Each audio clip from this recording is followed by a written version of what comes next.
Non kiwang GMLA kiliga hut Karbing Long along kido BJP pen kapreka party aphan ki parem pami jipu tim Karbing Long tumpen bor ipon sido desang sepin pen Karbing Long kang prek jama dimalong BJP kang dangme kang nipon son thak thaksi phaikuni ni phai ingkora hinia nita sarsing teron langkung habi memorial town hall longta BJP kang dangme kang ni Bangso BJP kang dangme long lumbajong MSC constituency ang kang pen Congress pen APHLC party pen bangpharo hiniarar tun BJP long chipa omtun Mielong aluhiman pen Karbing Long Thomas Council CM Dr. Liram Rong hang chitong dun si bangpharo hini arar tun aphan deng pondo Laso mielong aluhi aman pen Karbing Long Thomas Council CM Dr. Liram Rong hang lumbajong MSC Johnny Timong EM Richard Tobi East Karbing Long BJP ame Purolin Kiling Karbing Long Thomas Council Deputy Speaker Avijit Crow lapen BJP long klem bang pubang pietum chitong dununti.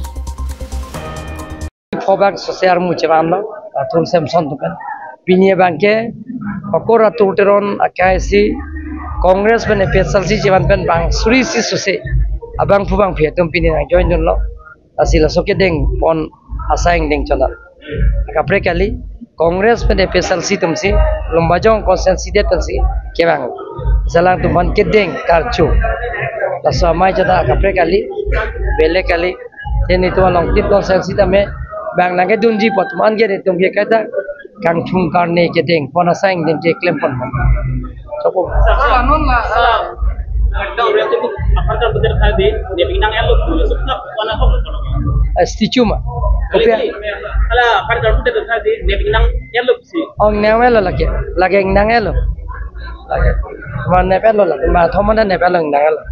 Kalau non election nanti dia lah, nanti ini permane hai yang ring tu masalah. Kya 100% lo tinang tum chini ma ani mang sinang ayon tu tang lagi.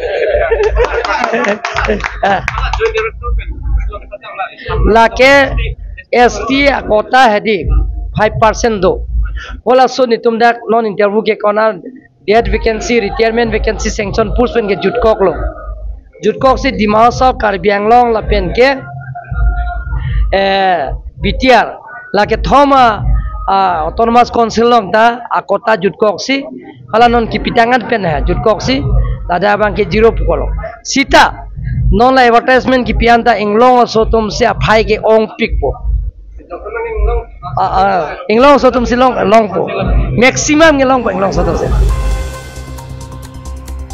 News report Karbing Long Live